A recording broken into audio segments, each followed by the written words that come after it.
नमस्कार साथियों, गौरव ज्ञान धारा में आप सभी का स्वागत है। और एक बार फिर से मैं आप सभी का स्वागत करता हूं लक्ष्य भेदी बैच के अंदर। अपना लक्ष्य भेदी बैच जो है वो स्पेशली वरिष्ठ अध्यापक जीके के अंदर आने वाला पोर्शन जो आप लोगों के विश्व और भारत का जीके दे रखा है। स्पेशली ज्योग्राफी ज्यादा है इनके अंदर, तो वरिष्ठ अध्यापक के सिलेबस के अनुसार अपन चल रहे हैं। और मैंने विद्यार्थियों से कहा था कि यदि आपके लैब असिस्टेंट साइंस से आप एग्जाम दे रहे हो तो आप लोगों की भी विश्व भारत जी के हैं, लेकिन आप लोगों के मेंशन नहीं है कि कौन से टॉपिक है कौन से नहीं। तो आपको जो सेकंड ग्रेड में दे रखे हैं टॉपिक जो मैं पढ़ा रहा हूं उसके अनुसार पढ़ लेना है, चीजों को याद कर लेना है और बढ़िया तरीके से दोहरान कर लेना है। यही चीजें आप लोगों को एग्जाम में पूछी जानी है, ठीक है। अब चूंकि अपने इस बैच के बीच में कुछ गैप आया था, गैप इसलिए आया था क्योंकि कुछ मेरी भी व्यस्तताएं थी, कुछ विद्यार्थियों की भी डिमांड थी कि सर बहुत सारे उनके भी काम थे, होली का एक त्योहार था और बीच में और भी बहुत सारी फसल कटाई वगैरह है। तो अब जिन भी विद्यार्थियों के और भी काम होता है तो वो अपने समय को मैनेज करते हुए क्लास को अटेंड करें और पढ़ाई को जारी रखें। यदि जीवन में आप लोगों को सफल होना है तो एक दिन खाना छोड़ सकते हो, एक दिन पानी पीना छोड़ सकते हो, लेकिन एक भी दिन ऐसा नहीं छूटे जिस दिन आप लोगों ने अपने दिमाग को ज्ञान की फीडिंग नहीं कराई हो, ठीक है। जिस दिन दिमाग को ये चीजें मिलनी बंद हो गई, इस ब्रेन की हम फीडिंग बंद कर देंगे, उस दिन ये समझ लीजिए कि आपने पिछड़ना शुरू कर दिया है ना। बाकी जगह आप सरवाइव कर सकते हो, आपने खाने पीने में कमी की है फिर भी आप सरवाइव कर जाओगे, आपने ज्ञान में कमी कर दी, आपने मेहनत में कमी कर दी है तो सरवाइव करना मुश्किल होगा। आने वाला दौर कठिन है, आने वाला समय कठिन है, तो अपने आप को सही समय पे सेट कर लीजिए, क्योंकि फिर बाद में दुनिया मजे नहीं ले, उसके अनुसार अपने आप को प्रिपेयर करिए, ठीक है। तो अब जो नए विद्यार्थी जुड़ रहे हैं उन्हें बता दूं कि अपनी जो क्लासेस का शेड्यूल रहेगा, क्लास आप लोगों को पता है अपनी ये जो क्लास है वो सोमवार से हर सप्ताह सोमवार से शुक्रवार आती है, सोमवार से शुक्रवार और शाम 8 बजे आती है। कब आती है? शाम 8 बजे, है ना। और अपने इसी गौरव ज्ञान धारा यूट्यूब चैनल पे आती है। पेड कोर्स में आप जो भी क्लासेस पढ़ते हैं या जो कंटेंट पढ़ते हैं या जीके पढ़ते हैं, इतना आप लोगों को मैं विश्वास दिला सकता हूं और आप सभी जानते हैं कि उससे बेहतर अपन प्रयास करेंगे। ये क्लासेस सिर्फ इसलिए पेड नहीं है क्योंकि कई सारे बच्चे अभी भी ऐसे हैं जो 500-1000 रुपए के कोर्स भी नहीं खरीद पाते, इसलिए ये निःशुल्क है। यहां से आने वाली हर क्लास निःशुल्क है, लेकिन याद रहे वही सबसे ज्यादा कीमती है इस प्रकृति के अंदर, जो सबसे ज्यादा निःशुल्क है ना। तो इन क्लासेस की महत्ता को आप समझे, क्योंकि पेड कोर्स वाले भी ये क्लासेस जरूर देखते हैं, तो आप अच्छे से अध्ययन करेंगे, ठीक है। अब रही बात, अभी बता देता हूं फिर वापस पीडीएफ की, ठीक है। तो पीडीएफ जो है आप लोगों को अपनी वेबसाइट, कभी भी जाके आप अपनी वेबसाइट चेक करना। वेबसाइट क्या नाम से है? ggdhub.com, ggdhub.com वेबसाइट है। वहां पे जाओगे तो जैसे फ्री कोर्स दे रखा है वहां पे भी ये क्लासेस दिखेगी और उस क्लास के नीचे ही पीडीएफ का भी ऑप्शन दिया है। सबसे इजी तरीका है ये। इसके अलावा मैं आपको टेलीग्राम पे भी अब से अवेलेबल करनी शुरू करवा दूंगा, कि कई बच्चे कहते हैं गुरुजी हमें नहीं मिल रही वगैरह। तो ऐसा करें कि आप लोग अपना ये जो टेलीग्राम चैनल है जिससे सभी विद्यार्थी जुड़े हुए हैं, किस नाम से है ये? वही गौरव ज्ञान धारा, ठीक है, वही गौरव ज्ञान धारा। यदि आप लोग इससे नहीं जुड़े हैं तो इससे जुड़ के और इसको जो है सब्सक्राइब कर देना। याद रहे कि टेलीग्राम पे भी आजकल जो है ऐड आती है, एक कॉर्नर में लिखा मिलेगा ऐड, और उसमें फिर कई सारे जो है ऐसे लोग होते हैं जो कहते हैं हमारे पास में 2000 इन्वेस्ट करो, 5000 इन्वेस्ट करो तो हम आपको डबल करके देंगे, 4 गुना करके देंगे, आपके सर से हमने बात करके ऐड डाली है, ऐसे वगैरह भ्रामक चीजें लिखते हैं। उनको इग्नोर करना है, वो ऐड है, कहीं भी कुछ भी इन्वेस्ट नहीं करना, ठीक है, कहीं भी कुछ भी इन्वेस्ट नहीं करना, इस चीज का ध्यान रखेंगे। तो ये तो रही भैया बेसिक जानकारी जो आप लोगों को मुझे देनी थी इस बैच को शुरू करने से पहले। अब चलते हैं अपन इसकी क्लासेस की तरफ। क्लास बढ़िया कंसेप्चुअल तरीके से चलेगी अपनी, है ना। जितना अपने को जरूरत है उससे 2 पंक्तियां ज्यादा ही पढ़ेंगे, कम नहीं पढ़ेंगे, तो निश्चिंत होके पढ़े, अच्छी तरीके से पढ़े। अब अपनी जहां क्लास पिछली ब्रेक हुई थी वो अपन उत्तरी अमेरिका पढ़ रहे थे, महाद्वीपों के अंदर। उत्तरी अमेरिका की 2 क्लास पढ़ ली थी और पार्ट 3 यानी कि आज जो तीसरी क्लास अपन पढ़ रहे हैं वो, और आज ही अपन दक्षिणी अमेरिका भी शुरू कर लेंगे, ठीक है, ये चीज है।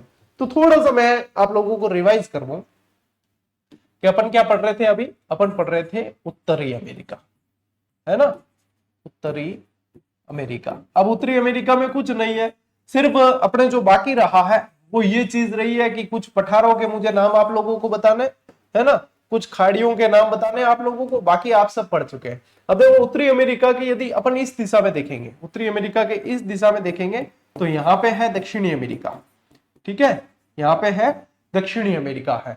और यदि अपन देखते हैं उत्तरी अमेरिका के पश्चिम की तरफ, उत्तरी अमेरिका के पश्चिम की तरफ अपन देखें तो यहाँ पे प्रशांत महासागर है। कौन सा है? प्रशांत महासागर, प्रशांत महासागर है, ठीक है। यहाँ पे अपन पूर्व की तरफ चले जाओ थोड़ी सी ऊपर, या मतलब थोड़ी सी अपने क्या करेंगे, थोड़ा सा दक्षिण पूर्व की तरफ चले जाए तो यहाँ पे अटलांटिक महासागर है। अब इनकी दिशा आप लोगों को ध्यान रखनी है, अटलांटिक महासागर, इनकी दिशा इसलिए ध्यान रखनी है क्योंकि कंफ्यूज होते हैं अपन। वैसे महासागर जब पढ़ेंगे तब भी अपन पढ़ेंगे, महासागरों के चारों तरफ क्या है तब भी अपन पढ़ेंगे। यदि देखो उत्तरी अमेरिका जो है ना, इसकी खोज किसने की, थोड़ा सा रिवीजन करवा रहा हूं मैं, है ना, क्योंकि ये चीजें अपन ने पढ़ ली है, ये अपन ने ऑलरेडी पढ़ ली है।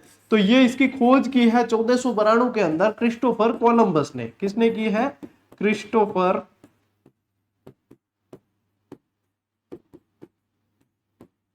कोलंबस ने इसकी खोज की है। दक्षिणी अमेरिका पढ़ेंगे ना तो भी अपन क्रिस्टोफर कोलंबस ही पढ़ने वाले हैं खोज के अंदर, है ना, ये ध्यान रखना है। अब ये जो क्रिस्टोफर कोलंबस है ये कहां के निवासी थे? ये थे जेनेवा, जेनेवा इटली के नाविक थे। जेनेवा कहां पड़ता है? जेनेवा पड़े टावरो इटली में, इटली के नाविक थे। ज्यादातर नाविक ही खोज करते हैं। अब ये क्या है? यूरोपियन कंट्री है। यूरोपियन कंट्री वाले एक्चुअली भारत की खोज में निकले थे। भारत में मसाले बहुत बढ़िया है, तो यूनान देश वालों ने, मतलब यूनानी यहाँ से मसाले लेके गए, उन्होंने बताई ये चीजें कि वहां की काली मिर्ची ये है वगैरह है। क्योंकि मांस जो होता है ना, मीट, कच्चा मीट, उसे जो है ज्यादा समय तक सुरक्षित संग्रहित रखने के लिए काली मिर्ची, लौंग वगैरह इसका प्रयोग करते थे। तो ये मसालों की खोज में, भारत की खोज में निकले, भारत की खोज में निकले, पहले मिला इनको। देखो ये उत्तरी अमेरिका, दक्षिण अमेरिका, ऐसे ही इन्होंने खोज करते चले। तो ये जो अपने यूरोपियन नाविक थे ना, इन्होंने किया है। यदि अपन अमेरिका का नामकरण देखें, अमेरिका का नामकरण, नामकरण किसने किया है? नामकरण किया है अमेरिगो वेस्पुची ने। किसने? Amerigo Vespucci. ये पुर्तगाली नाविक था, ये पुर्तगाली नाविक था, ये भी ध्यान रखना है अपन को, है ना, ये चीज है। यदि अपन बात करें ये जो अमेरिका है ना, ये अमेरिका जो है विश्व के, क्या ध्यान रखेंगे, विश्व के 16.4% क्षेत्रफल पर स्थित है, क्षेत्रफल पर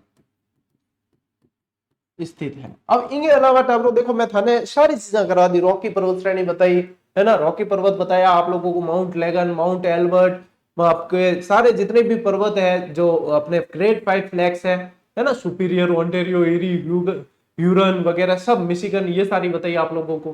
तो सारी चीजें अपन ने तकरीबन उत्तरी अमेरिका की बहुत अच्छी तरीके से पढ़ी है। तो यहाँ जब आप लक्ष्य विधि क्लास बैच की 12वीं क्लास को पढ़ रहे हो, उससे पहले आप लोगों को 11 क्लासेस जो मैंने दी है वो न सिर्फ पढ़ लेनी है बल्कि याद कर लेनी है। यदि आपको लगे कि हमें याद है चीजें, तो एक बार उन 11 क्लास में से कोई भी क्लास उठा के देख लेना। मैं गारंटी से कह सकता हूं कि आप लोगों को कुछ फैक्ट, कुछ तथ्य, कुछ चीजें ऐसी मिलेगी, तब आप लोगों को लगेगा कि अरे ये तो हमारे वंचित ही रह जाते, हम इससे चूक ही जाते, क्योंकि बहुत ज्यादा मेहनत की है। सारी क्लासेस के अंदर हर तरह के नक्शे शामिल किए हैं, हर तरह के नोट्स बनाने की कोशिश की है, कंसेप्ट क्लियर करने की कोशिश की है, जी जान लगाई गई है आप लोगों के लिए। ये याद रहे कि आप लोग आपके सिलेक्शन के लिए यदि 8 घंटे मेहनत कर रहे हो ना दिन की, तो 15 घंटे मैं आज भी मेहनत कर रहा हूं आप लोगों के लिए।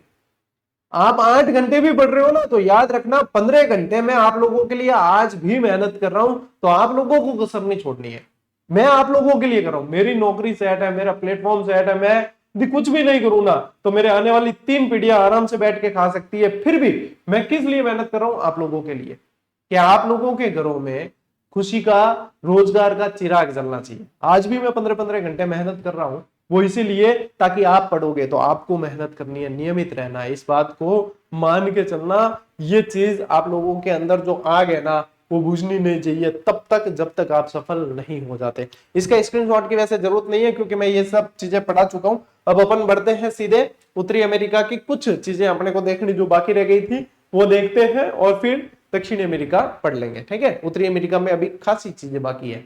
देखो टावरो अब के पढ़नो है अपन देखो इंगे जो मेन पठार है नहीं। अब मैं थाने वो भी बता दूं कि ए पठार देखो पूछी जे कौन, ज्यादातर पूछते नहीं है कि गुरुजी पूछी जे कौन, तो थे क्यों बता रहा हूं, क्योंकि आने वाला टाइम भाई साहब भारी है। आने वाला टाइम कह नहीं सकते कि क्या पूछा जाए और क्या नहीं, तो कम से कम रट्टा नहीं मारे ना अपन तो नजर जरूर मार ले कि हाँ ये चीज है। जैसे कि यूकॉन पठार पूछ ले आप लोगों को, तो ये अलास्का में वृक्ष श्रेणी के बीच में स्थित एक अंतर पर्वतीय पठार है। अंतर पर्वतीय यानी कि दो पर्वतों के मध्य है, ठीक है। अब जैसे कि अंतरदेशीय कह देते हैं अपन, अंतरराष्ट्रीय कह देते हैं, बोलते हैं ना, तो यानी अंतरराष्ट्रीय क्या होता है, दो राष्ट्रों के बीच होता है। तो अंतर पर्वतीय कैसा है, ये दो पर्वत है, ठीक है, इनके मध्य स्थित यदि कोई पठारी क्षेत्र है तो वो कहलाता है आप लोगों के अंतर पर्वतीय पठार। तो यूकोन का पठार जो है वो अलास्का की वृक्ष श्रेणी के अंदर है। किसके अंदर, वृक्ष के अंदर। कोलंबिया और स्नेक का पठार ये कहां है, तो ये यूएसए के कैस्केड और रॉकी पर्वत के बीच में ज्वालामुखी उद्गार से बना हुआ पठार है। देखो ज्यादातर पठार और पर्वतों का निर्माण जो है ना, या तो ज्वालामुखी क्रियाओं से हुआ है या प्लेटों के आपस में टकराने से हुआ है, ठीक है। प्लेट विवर्तन एक थ्योरी है, या तो प्लेटों के आपस में टकराने से या ज्वालामुखी उद्गार से हुआ है, तो ये चीजें ध्यान रखनी है। अगला देखो कोलोराडो का पठार कहां है, तो यूएसए में सियरा नेवादा और वासाच श्रेणी के बीच में स्थित ये भी अंतर पर्वतीय पठार है। मैक्सिको का पठार कहां है, तो मैक्सिको के अंदर ही है ये, है ना। और पूर्वी सियरा मांद्रे और पश्चिमी सियरा मांद्रे दो पर्वत है, इन पर्वतों के मध्य है ये। पूर्वी सियरा मांद्रे और पश्चिमी सियरा मांद्रे के मध्य है। पीडमांट का पठार कहां है, ये अल्पेशियन के पूर्व में यूएसए में स्थित है, ठीक है, अल्पेशियन के पूर्व में। तो आप लोगों के लिए एक प्रश्न है मेरे पास कि राजस्थान में बताइए, सब जने कमेंट करके बताना, ठीक है, कि राजस्थान में पीडमांट का पठार कहां है। पीडमांट का पठार जो है वो कहां है। आप कितने एक्टिव हैं, कितना याद है राजस्थान जी के। मैंने जितना इस चैनल पे आप लोगों को पढ़ाया है बिल्कुल क्रमबद्ध तरीके से, ऐसा तो कहीं भी नहीं देखने को मिलेगा। पूरा सब कुछ करवा रखा है, 4-4 5-5 बार राजस्थान जी के कंप्लीट करवा रखा है। तो मैं इस उत्तर की आशा करता हूं कि ये उत्तर आप लोग देंगे। राजस्थान में पीडमांट का पठार कहां है बताना मुझे, ठीक है। तो यहाँ पे जो है पीडमांट का पठार, ये ध्यान रखना है, अल्पेशियन के पूर्व में यूएसए में स्थित है, ठीक है। ये जब मैं पीडीएफ शेयर करूंगा आप लोग इसे बहुत अच्छी तरीके से देखना, इसमें सारी लोकेशन दे रखी है, जैसे कि माउंट लोगन है, ये आप लोगों के रॉकी पर्वत श्रेणी है, ठीक है, सारी दे रखी है। ये ब्रुक्स रेंज है, अभी अपन ने पढ़ा ना कि ये अलास्का में ब्रुक्स रेंज के बीच है, ये ब्रुक्स रेंज है यहाँ पे, ठीक। ये सारी चीजें यहाँ पे जो है, इनके पठार वगैरह सब कुछ, जैसे माउंट एल्बर्ट है यहाँ पे, है ना, ये कोलोराडो का पठार है, ग्रेट बेसिन है, सारी चीज दे रखी है। तो इसको बहुत अच्छी तरीके से आप देखें, अभी मैं बिठा देता हूं भाई, आप अच्छी तरीके से मैप जरूर देखना, ठीक है। लो टावरों स्क्रीनशॉट लो बच्चा, आगे बढ़ा। अच्छा, जितने भी विद्यार्थी पढ़ रहे हैं, जितने भी विद्यार्थी पढ़ रहे हैं, चाहे अपनी क्लास से पढ़ रहे हैं चाहे कहीं से पढ़ रहे हैं, एक सूचना बहुत महत्वपूर्ण और बहुत मेहनत के बाद मैं दे रहा हूं, ये 2 मिनट आपके ले रहा हूं, जो आप लोगों के लिए बहुत इंपॉर्टेंट है। देखो साथियों, आप लोग अभी क्या करेंगे, ये क्लास पूरी हो जाएगी, उसके बाद में प्ले स्टोर से जीजीडी ऐप को डाउनलोड करेंगे, ठीक है। जीजीडी ऐप को डाउनलोड करेंगे, इसका मतलब ये नहीं है कि मैं आप लोगों से कोई मोटी रकम यहाँ पे लेने के लिए कोई बात कर रहा हूं।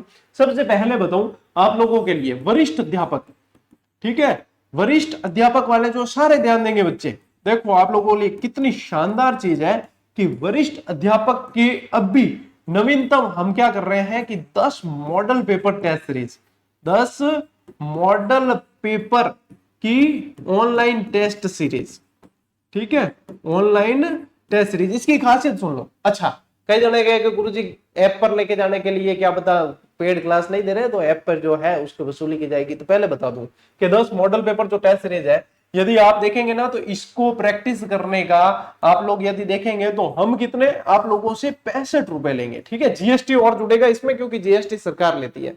हम कितने ले रहे हैं, मात्र 65 रुपए लेंगे और आपको 10 मॉडल पेपर टेस्ट सीरीज देंगे। इसकी विशेषता सुनना, इसका हर एक प्रश्न नया बनाया गया है, तराशा गया है। नए से क्या मतलब है, इन मॉडल पेपर टेस्ट सीरीज के अंदर आप लोगों को नए प्रश्न यानी कि कथन कारण, ओरिजिनल प्रैक्टिस होगी, कथन कारण, ठीक है, कालानुक्रम, और क्या कालानुक्रम, और क्या सत्य असत्य वाले कथन, सत्य असत्य।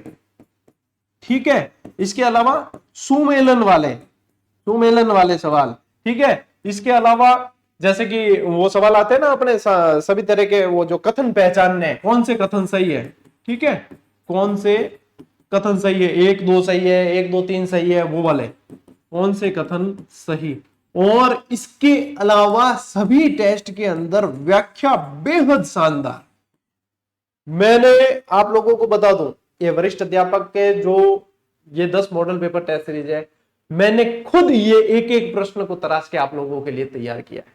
बाकी तो मान लीजिए अपन टीम से भी सहयोग लेते हैं, सभी में चीजें, इसके अंदर एक एक प्रश्न मेरी आंखों से निकला है और मैंने खुद उसके ऊपर मेहनत किया कि ये वाली चीज चाहिए।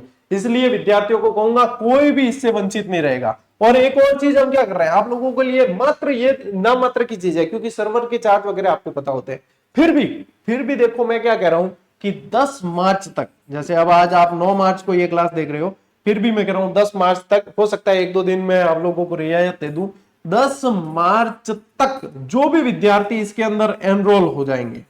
ठीक है, देखो टॉपिक वाइज टेस्ट सीरीज भी दे रखी है, जिसको आवश्यकता हो वो प्रैक्टिस कर सकता है। जो भी topic wise test series GGD app में उपलब्ध है, चाहे लैब असिस्टेंट की है, वनपाल की है, स्कूल व्याख्याता की, जो भी, उसमें अप्रैल के लास्ट तक जो है आप लोगों के प्रत्येक टॉपिक का एक एक कथन कारण और ये नए वाले प्रश्नों के आधारित टेस्ट जुड़ जाएगा। भले उसमें 10 प्रश्न हो, 15 प्रश्न हो, 20 प्रश्न हो, लेकिन एक एक एक्स्ट्रा टेस्ट और जुड़ेगा।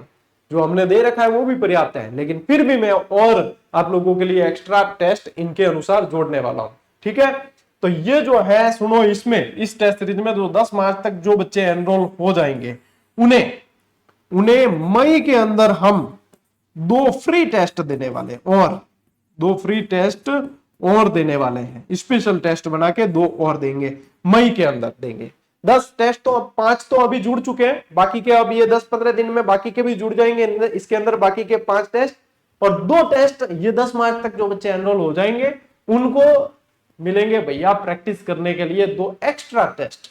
ठीक है, अब इससे ज्यादा भाई उम्मीद मुझसे मत करना, क्योंकि बहुत ज्यादा मेहनत लगी है। रात को 1-1 2-2 बजे तक आप लोगों के लिए ये टेस्ट सीरीज तैयार किया, इसीलिए इतना समय लेके इसका परिचय भी मैंने यहाँ पे करवाया। और भाई हाथ जोड़ निवेदन है, अगर किसी को इसमें प्रचार लगे, एड लगे और गुरुजी का फायदा लगे, तो यहां तक हाथ जोड़ू कि आप ज्वाइन मत करना, क्योंकि ये प्रयास हम सिर्फ इसलिए करते हैं क्योंकि विद्यार्थियों का प्रैक्टिस पे भी सभी का अधिकार है।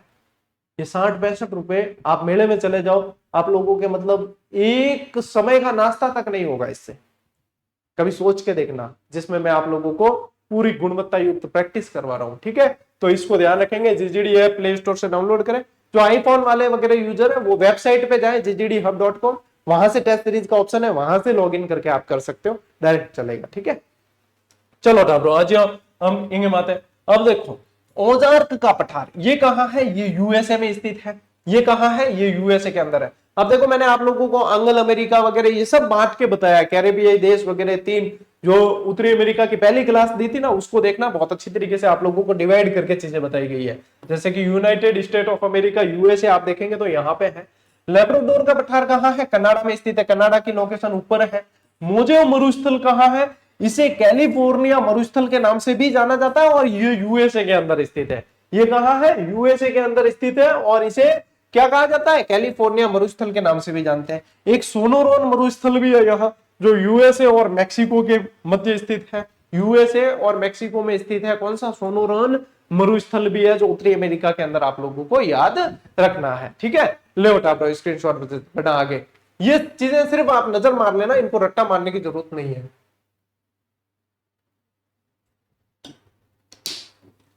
देखो अब प्रमुख खाड़ियां पढ़ लेते हैं। प्रमुख खाड़ियां, इसमें भी देखो मैक्सिकन की खाड़ी, हडसन की खाड़ी और बेफिन की खाड़ी, ये तीनों बहुत ज्यादा मोस्ट इंपोर्टेंट है। इसके अलावा 2 और एक्स्ट्रा बता रहा हूं, वो भी लोकेशन यदि आप लोगों को पूछ ले कि कहां स्थित है, इसके आसपास क्या है, तो याद रखना है। देखो टापरो फंडी की खाड़ी, फंडी की खाड़ी सिर्फ एक मामले में पूछा जाता है कि यहाँ पे विश्व का सबसे ऊंचा ज्वार आता है। ज्वार और भाटा समझते हो ना, जो समुद्र का जल ऊपर उठता है और नीचे उतरता है, चंद्रमा के अपने क्या है, पृथ्वी की गुरुत्वाकर्षण शक्ति और चंद्रमा की आकर्षण जो शक्ति है, इसके कारण जो जल का ऊपर उठना और नीचे जाना, ये ज्वार भाटा की क्रियाएं हैं। रीट के अंदर ये टॉपिक था प्री वालों के, उसमें मैंने करवा रखा है, जिसको देखना हो क्लास तो वो भी उपलब्ध है इसी यूट्यूब चैनल पे। ठीक है, अब देखो फंडी की खाड़ी जो है वो नोवा स्कोशिया और न्यू ब्रुंसविक के मध्य अटलांटिक महासागर में, और सबसे इंपॉर्टेंट फैक्ट इसका क्या है कि यहाँ विश्व का सबसे ऊंचा ज्वार आता है, फंडी की खाड़ी। ये बहुत अच्छा प्रश्न है और बार बार पूछा जाता है। ठीक है, इसके अलावा फिर ध्यान रखेंगे ग्वांटानामो की खाड़ी जो क्यूबा में स्थित है। कहां है? क्यूबा। क्यूबा को अमेरिका की चीनी का कटोरा कहा जाता है।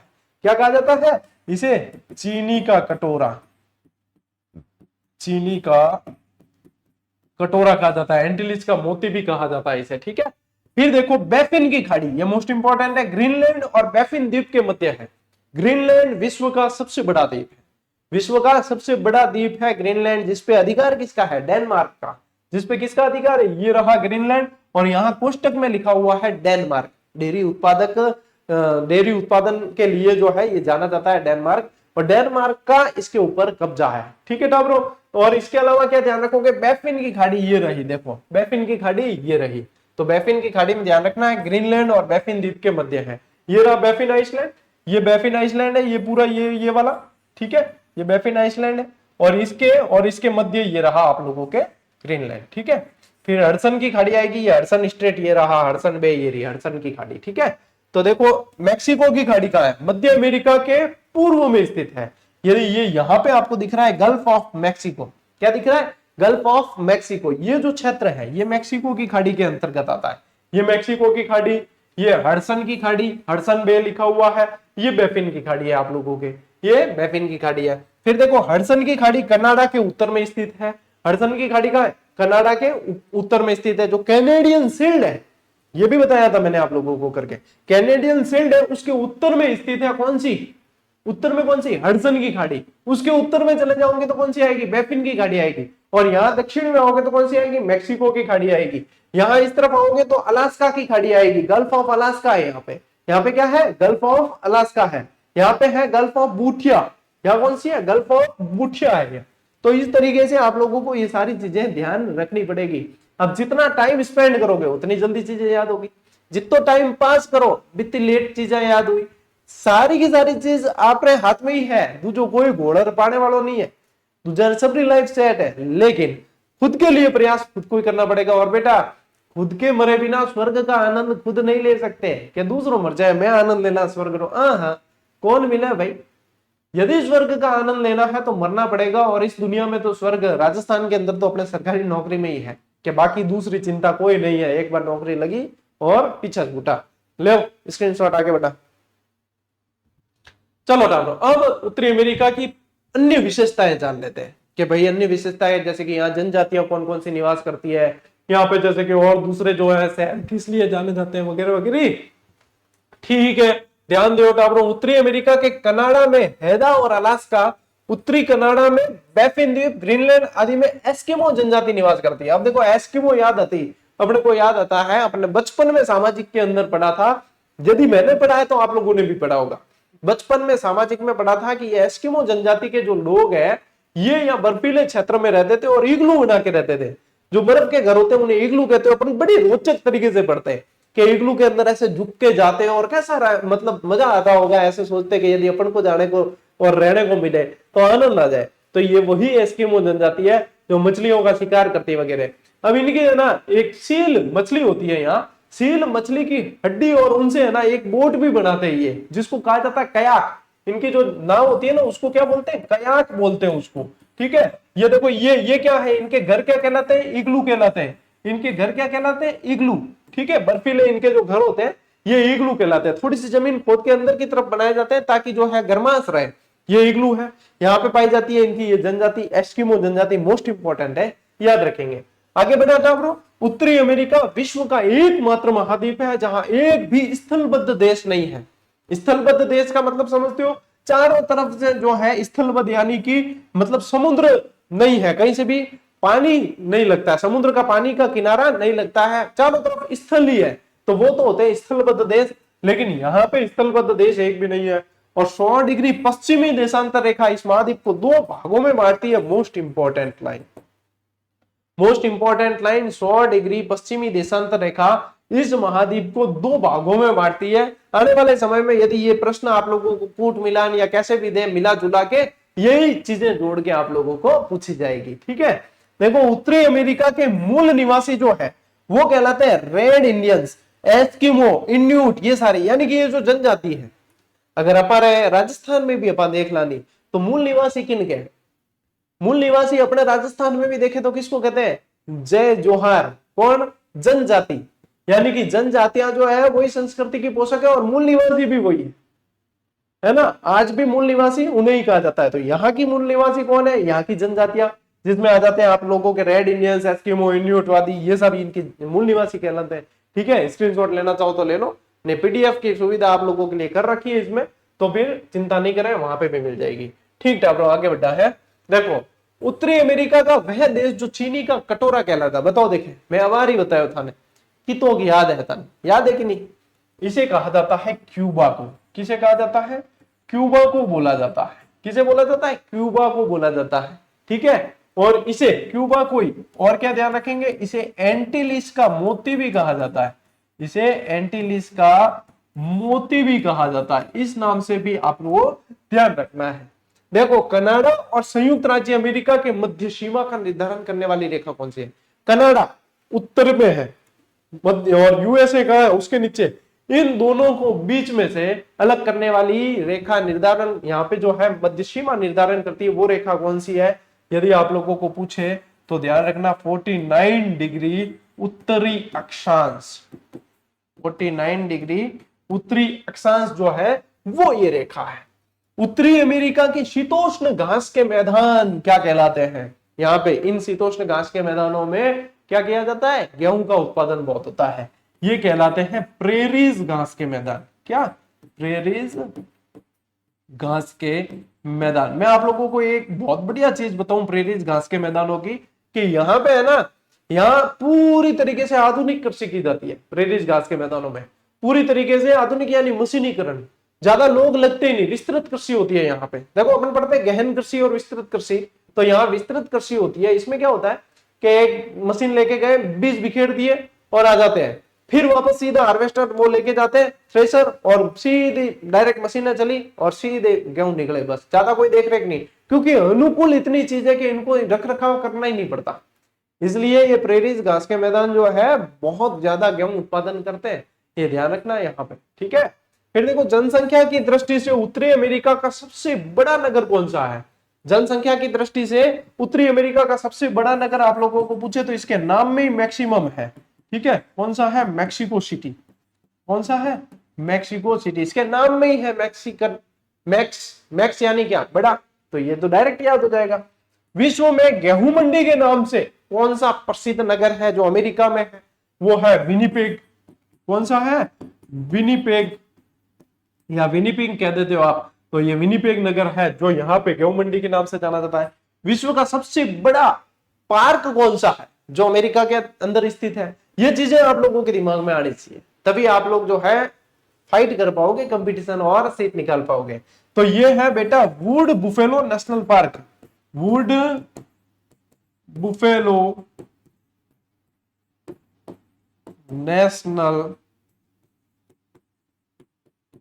पार्क। ठीक है, यूरेनियम और अखबारी कागज का ये कनाडा के अंदर है। ये वुड बुफेलो नेशनल पार्क पूछे कहां पे है तो ये कनाडा के अंदर है। ठीक है, अब देखो विश्व में अखबारी कागज का सर्वाधिक उत्पादन करने वाला उत्तरी अमेरिका का देश कौन सा है? ये कनाडा है।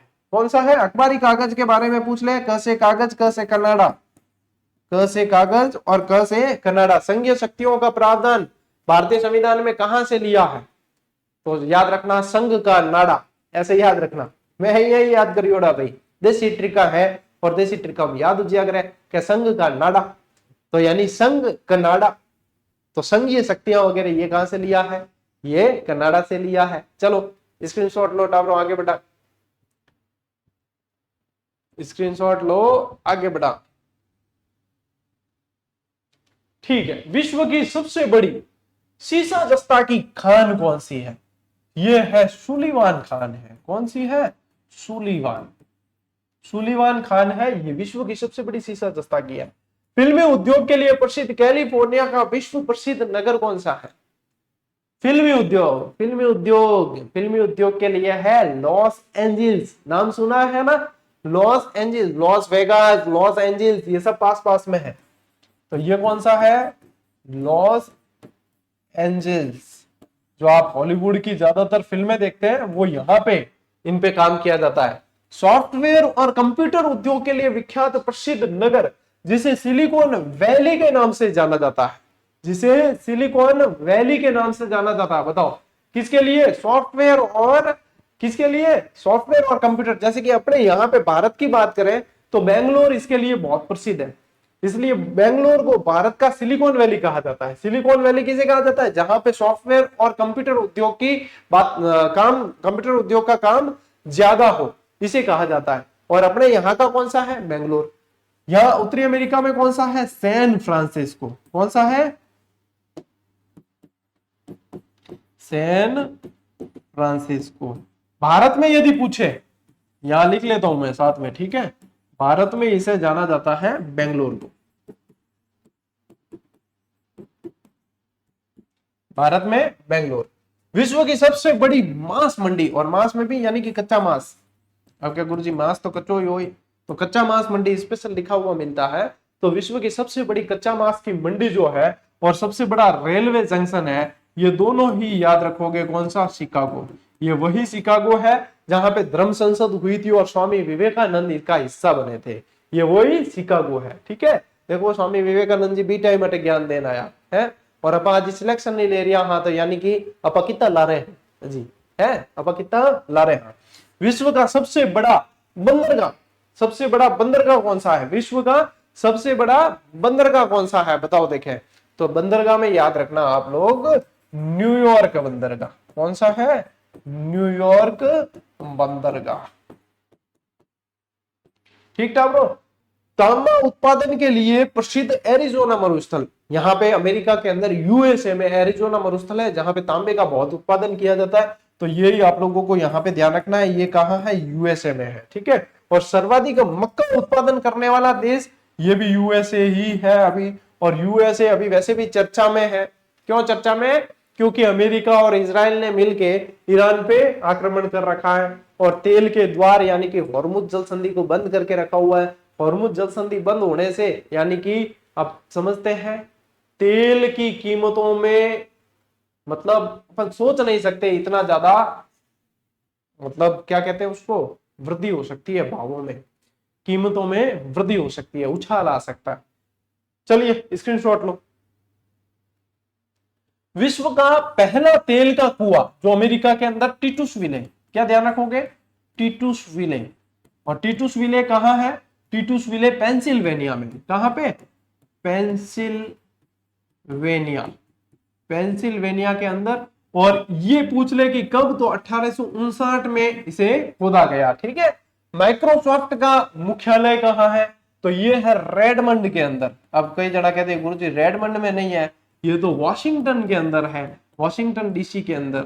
तो बेटा मैं मतलब बता दी थान सीधी गली और थे अजी तक शहर माते अटक्योड़ा हो, तो वॉशिंगटन के अंदर ही रेडमंड में है, ठीक है, ये ध्यान रखना। विश्व का सबसे व्यस्ततम हवाई अड्डा कौन सा है, व्यस्ततम हवाई अड्डा है कैनेडी। विश्व का सबसे व्यस्ततम हवाई अड्डा कौन सा है, कैनेडी है। फिर देखो ब्लैक हिल, ब्लू हिल और ग्रीन हिल, ये कहां पे है, तो ये यूएसए में पड़ती है। ब्लैक हिल, अपने ब्लू हिल और ग्रीन हिल। प्रशांत महासागर का चौराहा होनोलुलु के नाम से जाना जाता है। मैं जी टाइम पढ़ता नहीं तो आपस में डिस्कशन करता नहीं, होनोलुलु सवाल बहुत पूछता और आपस में हंसता भी। होनोलुलु कहाँ है, क्या किसी से बोला नहीं जाता तो फिर वो क्या इसमें अटकता, तो फिर और आनंद आता है कि होनोलुलु कहाँ है बता। तो हवाई द्वीप नाम सुना होगा, वहीं के अंदर ओ आहू द्वीप है। कौन सा है, ओ आहू द्वीप। ओ आहू द्वीप पर होनोलुलु चौराहा है, इसे प्रशांत महासागर का चौराहा कहते हैं, होनोलुलु द्वीप है, ठीक है। कनाडा के वनों में काम करने वाले लोगों को क्या कहा जाता है, कनाडा के वनों में काम करने वाले लोग लंबरजैक कहलाते हैं। क्या कहलाते हैं, लंबरजैक के नाम से जाने जाते हैं, ठीक है ब्रो। विश्व की सबसे बड़ी खाड़ी कौन सी है, जिसके नाम में ही मैक्सिको है, मैक्स है, वही है, यानी कि मैक्सिको की खाड़ी। कौन सी, मैक्सिको की खाड़ी। अब देखो जितनी चीजें मुझे याद है उससे 10% अधिक चीजें आप लोगों को याद होगी, तभी आप लोगों का सिलेक्शन होगा। क्योंकि अभी जितनी मेहनत आप कर रहे हो उससे 10% ज्यादा मैं मेहनत कर रहा हूं, तो मेरे को बीट करना है, आपको मुझे ही बीट करना है, तब आप लोगों का सिलेक्शन कोई नहीं रोक सकता। ठीक, चलिए, यूएसए का सिएटल शहर, ये सिएटल किस लिए जाना जाता है? यूएसए का सिएटल जो शहर है ये वायुयान उत्पादन के लिए जाना जाता है। किसके लिए? वायुयान निर्माण के लिए। वायुयान निर्माण लिख देते हैं, निर्माण के लिए प्रसिद्ध है। ठीक है, देखो यूएसए का डेट्रॉइट शहर है, ये जगह जगह आप लोग पढ़ते हैं ना, ये विश्व जीके जो है अपने को पढ़ना बहुत जरूरी है, हम काफी सारी चीजें इससे जानते हैं और अपडेट होते हैं। तो ये यूएसए का डेट्रॉइट शहर है, ये किस लिए जाना जाता है? ये मोटर कार निर्माण के लिए जाना जाता है। ये किस लिए जाना जाता है? ये मोटर कार निर्माण के लिए जाना जाता है, निर्माण के लिए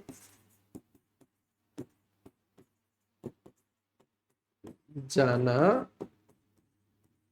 जाता है। ठीक है, विश्व में सर्वाधिक चांदी उत्पादन करने वाला देश कौन सा है?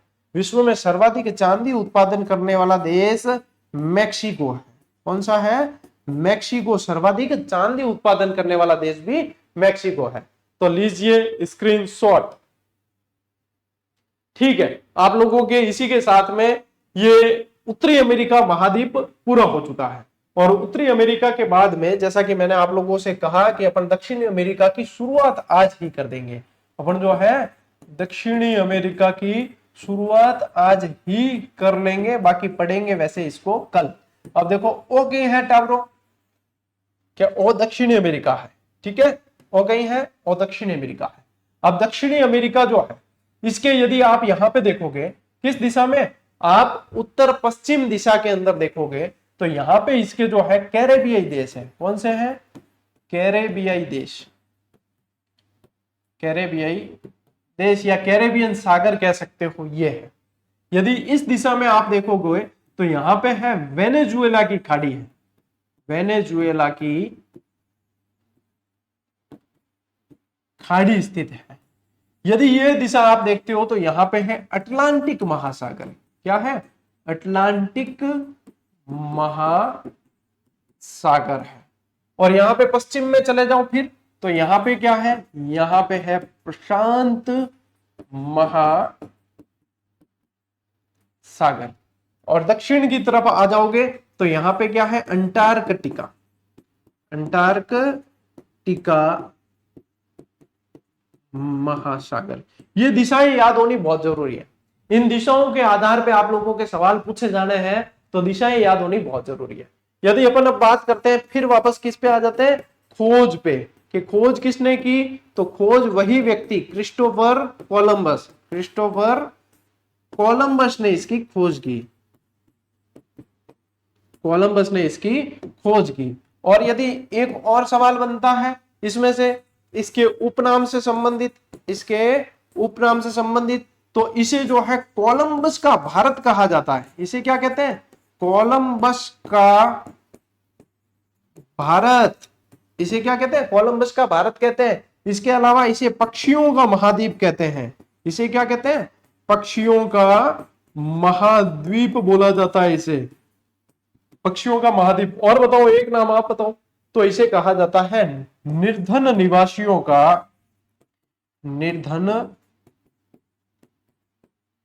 निवासियों का धनी महाद्वीप, धनी महाद्वीप, ये भी इसे कहा जाता है। ठीक है, क्यों निर्धन निवासियों का धनी महाद्वीप क्यों कहा जाता है? पक्षियों का महाद्वीप तो समझ जाओगे आप, क्या पक्षी ज्यादा होंगे। निर्धन निवासियों का धनी महाद्वीप इसलिए क्योंकि यहाँ के खुद जो व्यक्ति है वो इतने मतलब धनाढ्य नहीं है, लेकिन यहाँ पे इनके पास में संपदा बहुत ज्यादा है। संपदा यानी खनिज संपदा वगैरह ये बहुत ज्यादा है, प्राकृतिक संपदाएं ज्यादा है, इसलिए इन्हें ये कहा जाता है।